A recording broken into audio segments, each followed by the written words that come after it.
I feel like I've had 3 already. So although they didn't count, they did keep the score. And I'm approaching it the same way I approached those 3 games. That was Texans head coach David Culley as he gets set for his first real game, his first game as an NFL head coach, as the Texans are set to kick off the regular season this Sunday at NRG. We'll get into that and a whole lot more as we are here yet again for the Fox 26 Sports Stream. We appreciate you joining us. As always, I'm Sal Manine, sports producer here at Fox 26. We're going to talk Texans, of course. We'll have much more from David Culley on how things stand with his team heading into the season opener. He officially named a starting quarterback.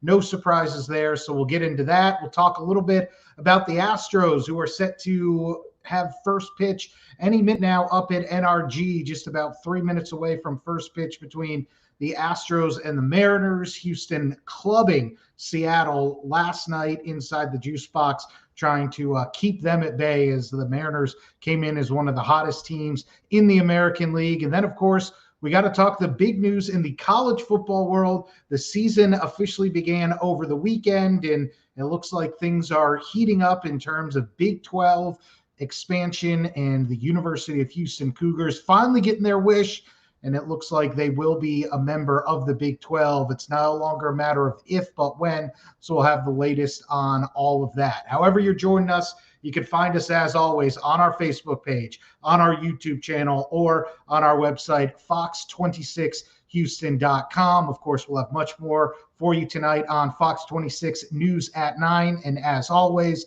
our sports director, Mark Berman, has all the up-to-the-date information on all things in the Houston sports scene. Be sure you're following him on Twitter. He is at Mark Berman, Fox 26. All right, so we heard from David Culley. The Texans had an off day today for practice, and then they really get down to the nitty-gritty in terms of getting ready for the Jaguars beginning tomorrow morning.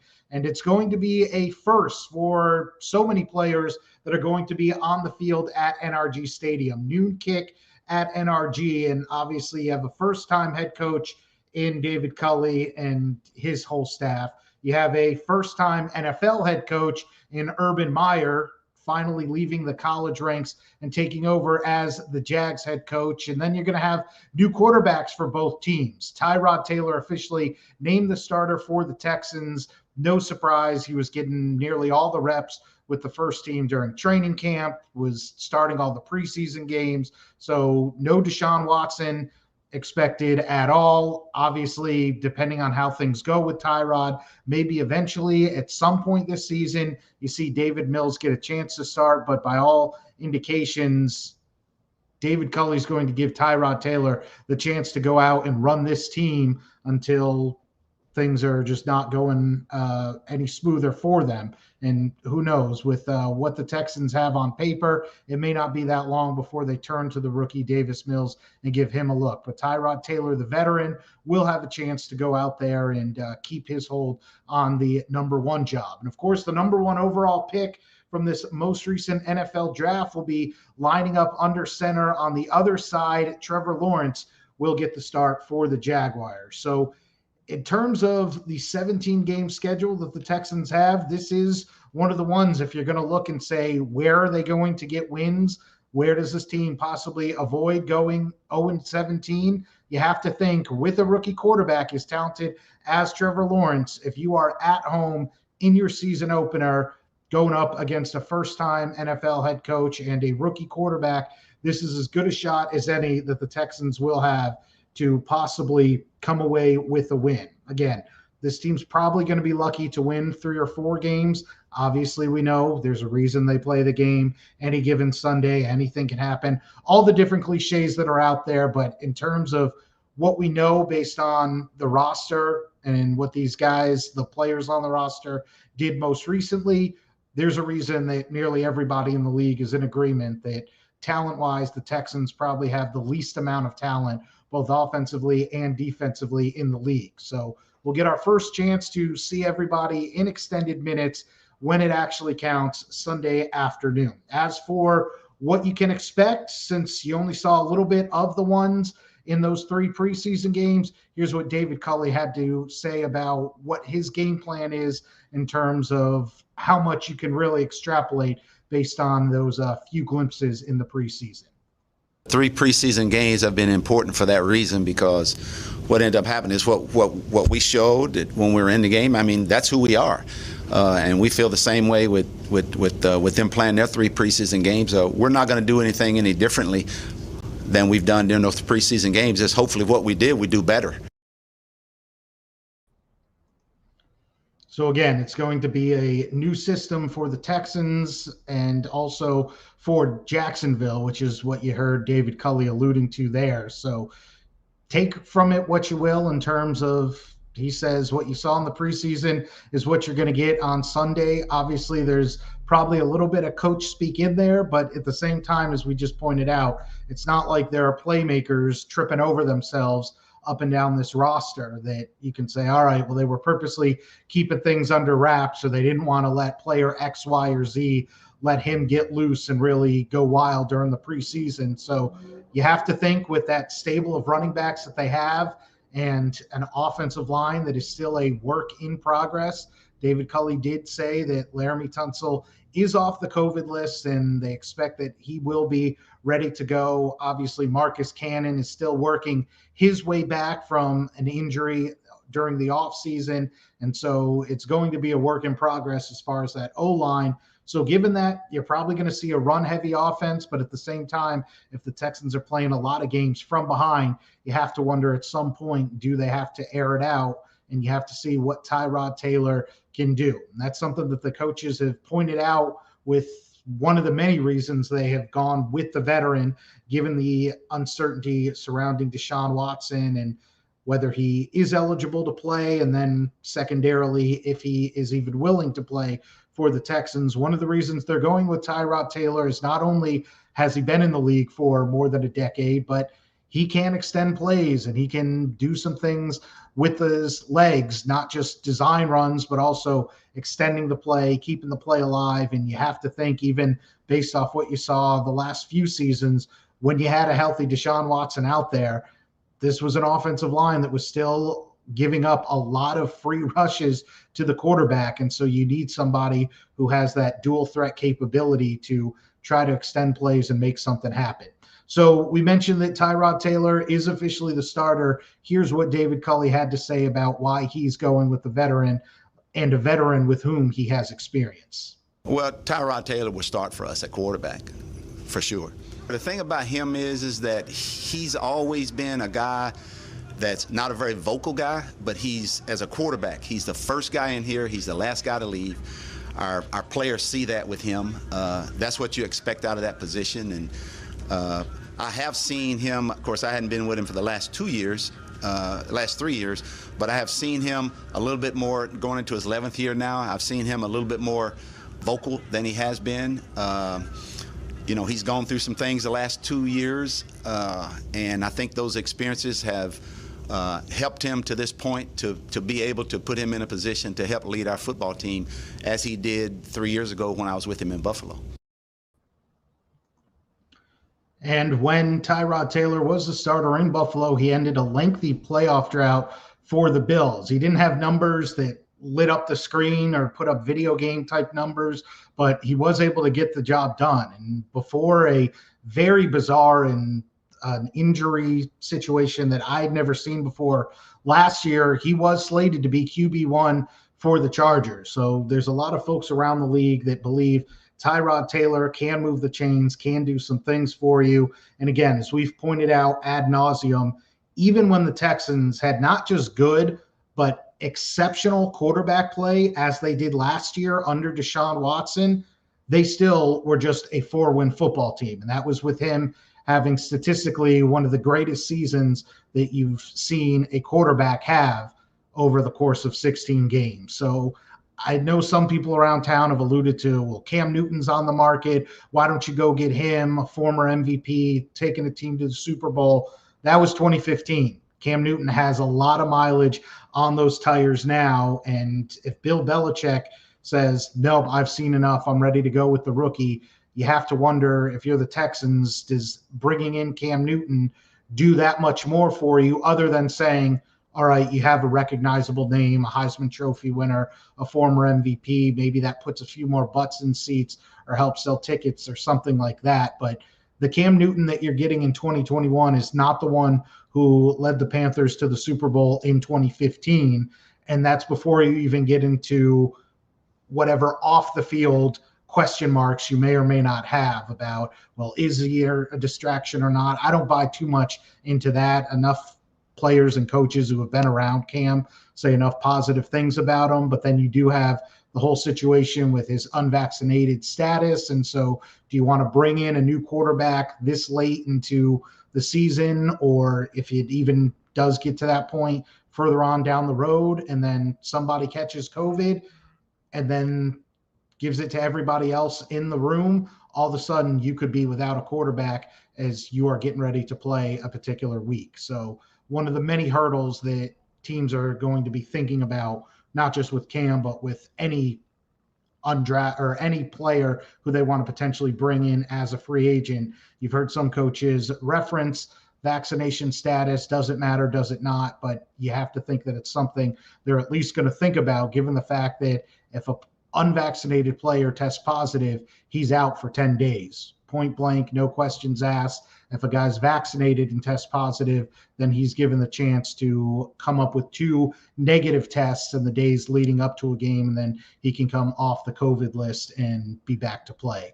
But again, with the Texans, anything short of Patrick Mahomes or Russell Wilson, Aaron Rodgers, quarterbacks of that ilk, I don't know how much it's going to help given where they are as a roster and what they're trying to get done. But again, we'll get our first glimpse into what exactly the 2021 Texans look like, what kind of prognostications they'll have for not just this season, but even 2022, 2023, because looking forward, I think you can assume that this season they're probably not doing much, and even next year it's going to be a very, very tough uphill climb were they to try to make a run at the playoffs. So they're very much in rebuilding mode right now, and we'll see how it starts to play out on Sunday.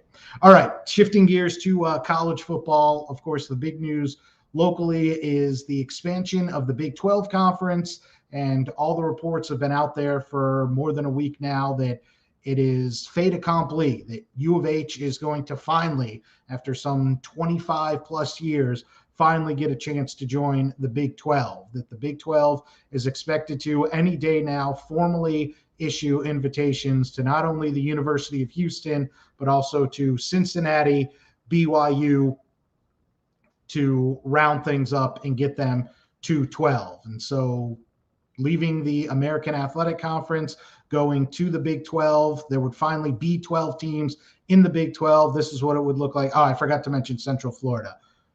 That's what it would look like if and when this does all finally come to fruition. U of H, Central Florida, and Cincy leaving the American, BYU leaving the Mountain West, and joining the other 8 teams to finally get the Big 12 to 12 teams. All indications are you could actually start to see these teams playing one another as early as 2023. So not next season, but the season after that.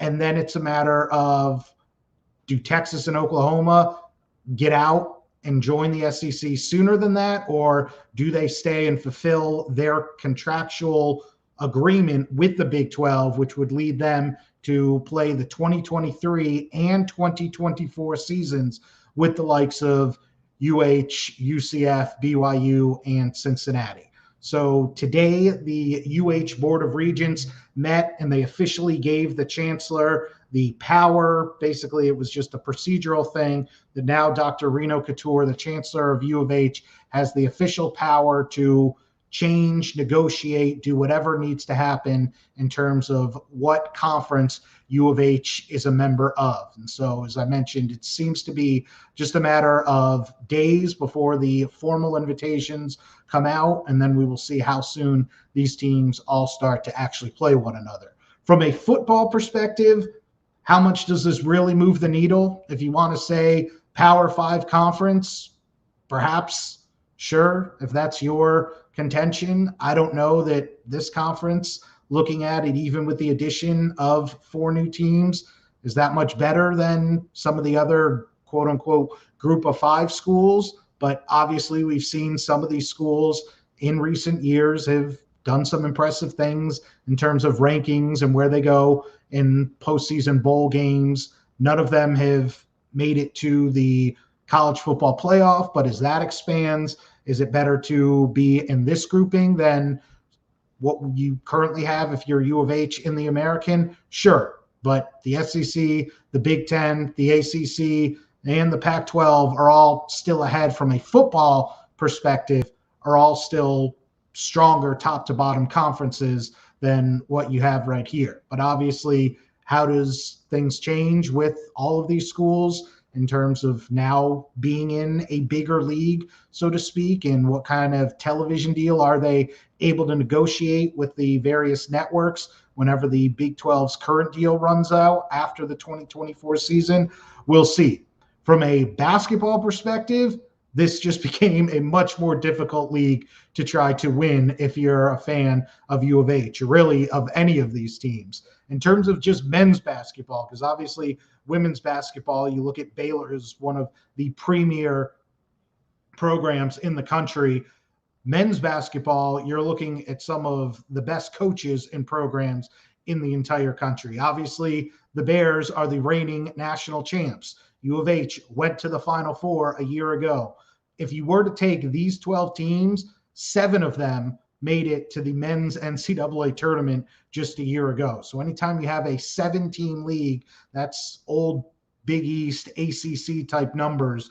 And all of these teams have, since 2018, made at least one appearance in the NCAA tournament. But you're talking some of the top coaches in the league whenever this Big 12 expansion does officially happen. And don't forget, Cincy, BYU, UCF, they're getting invited because of their football prowess and what they've demonstrated on the football field. But those are all very good men's basketball schools as well. But you're now talking about a conference that's going to have Kelvin Sampson, Scott Drew and the reigning national champs, Bill Self in Kansas, Bob Huggins at West Virginia, Jamie Dixon at TCU, Iowa State, Okie State are both programs on the rise. Texas Tech, obviously dealing with a coaching change, but they have a very solid foundation built there, and we're just in the Final Four a few years ago. Johnny Dawkins at UCF, BYU doing some impressive things. K-State with Bruce Weber, he's been to a Final Four. So basketball-wise, this is going to be a very difficult conference for U of H to try to navigate, but as long as Kelvin Sampson and his staff have things rolling, then they, I'm sure, are in no way intimidated. So we will have much more on the conference expansion and how it affects U of H coming up tonight on Fox 26 News at 9.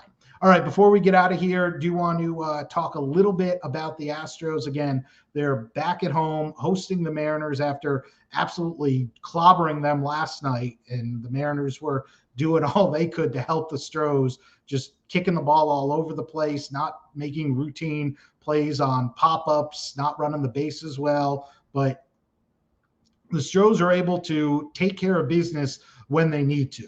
They've been barely above a 5. I think they're 4 games over 500 or 3 games over 500 since the All-Star break. But when push comes to shove, they are able to keep a charging Mariners team at bay, a team who had won 4 in a row coming into yesterday's game. All right, they're in the bottom of the first, still scoreless there, so we will keep you updated on that. As for how the Stros are approaching these final 3 weeks of September before we get into postseason baseball, here's what Dusty Baker had to say before the game in terms of the Stros don't think they're out of it when it comes to chasing the top overall record in the American League, which would give them home field throughout the playoffs. We still may get the best record. You don't know how this is going to shake out. You know, somebody get cold, somebody get hot, then, you know, we still got 3 games with Tampa Bay here, too. You know, so you don't know. And, you know, you want every advantage you can get, whether you're playing the White Sox, who's tough at home, or Tampa Bay, they're tough home and road. You know, like you want every advantage that you can get, especially the way that we are much more loved at home than we are abroad. That was Dusty Baker before today's game. So as it stands right now, Houston 6.5 games behind Tampa for the best overall record. Probably a bit too late in the season to make it up, but as he's pointed out, stranger things have happened. And Dusty Baker's been around the game a long time, so he's seen it all. And so the Stros need to just keep doing what they're doing and then some. The only issue for everybody in the American League, if you are trying to chase Tampa Bay, is they do not lose. They don't lose series. They don't lose back-to-back games. If they drop one, they make it up and win the next two. So we will see what happens, but I still believe, as we've said really since April or May, that there's no one team in the American League, as much as the Rays have that 6.5 game lead over the field in the American League. There's not one team that you look at and go, oh man, I don't know how you're going to beat them in a 5-game series or a 7-game series to win the pennant and get to the World Series. Yes, Tampa is very good. We know they do weird things with their pitching staff and how they approach trying to get 27 outs, but this isn't the same pitching staff that was in the World Series a year ago, or that took the Astros to 7 games before eliminating them in the ALCS. Obviously, they don't have Glass now. They don't have Blake Snell, and they have a lineup that gets the job done. But if you're a Stros fan, you have to like the Astros lineup just a little bit more. The other teams in the American League East, as to who's actually going to make it from the Yankees, Red Sox, and Blue Jays, all of those teams have one or more glaring flaws. The Yankees looked unbeatable a couple weeks ago, and now they've come crashing back down to earth. Losers of 7 of the last 9. Don't have a closer because Aroldis Chapman can't find the strike zone anymore. They still are an offense that struggles to score. The Red Sox, their offense has finally started to come back down to earth a little bit. We know they can score, but their pitching staff looks like kind of what people were expecting at the beginning of the year, finally running out of steam. And then Toronto, if they can even make a late charge at this point, I think they're still 3 games back of the second wild card position. We know they can mash, but their pitching staff has all kinds of questions. And then the White Sox in the AL Central dealing with some injury issues right now. But again, much like Tampa Bay, you don't look at them and go, oh man, this team is on par with the Dodgers or the Giants in terms of how are you going to get 27 outs 4 times in a 7-game series to beat those teams. So the Stros in good position, not the greatest position, need to figure out some things with their bullpen and try to just keep treading water and stay healthy as they get ready for the stretch run here, as October is just a few weeks away. One last Astros note to get to before we sign off for the night. If you didn't catch it last night, there was a very familiar face on the field late in the game for Houston. Our sports director, Mark Berman, has much more on the return of one of the original Stros in terms of the latest renaissance and rebuild from the team that not too long ago was losing 100 games every year, only to eventually turn it around and win the World Series.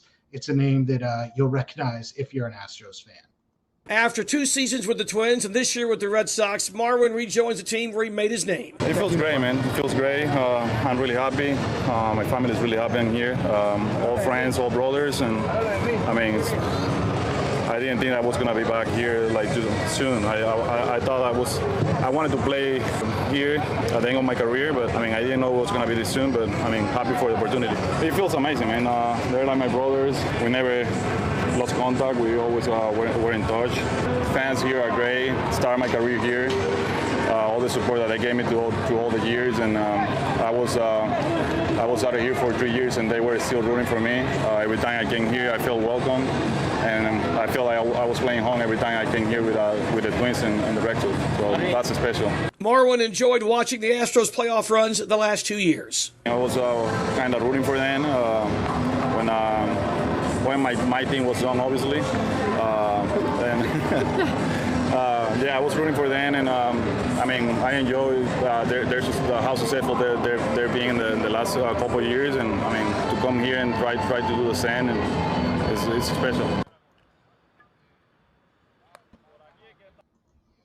And Marwin came on and played third base late in the game last night. The Astros had a comfortable lead, but he showed you why he was always so well loved in that clubhouse for his play on the field. Made a very difficult grab at third base to start an inning-ending double play in the eighth. And so, at the very least, while his numbers have been down the last couple of seasons and he's had to deal with some injury issues, this is a team and a clubhouse that he knows, and his versatility is something that any manager in baseball would not shy away from in a second. So one final update for you here. They're now in the second, still scoreless. So we will have the highlights for you tonight on Fox 26 News at 9, and, of course, much more on conference expansion, hear from the Texans, hear some more about the Astros, all that, of course, also on our Facebook page, on our YouTube channel, and you can find on our website, fox26houston.com. We do want to point out we have a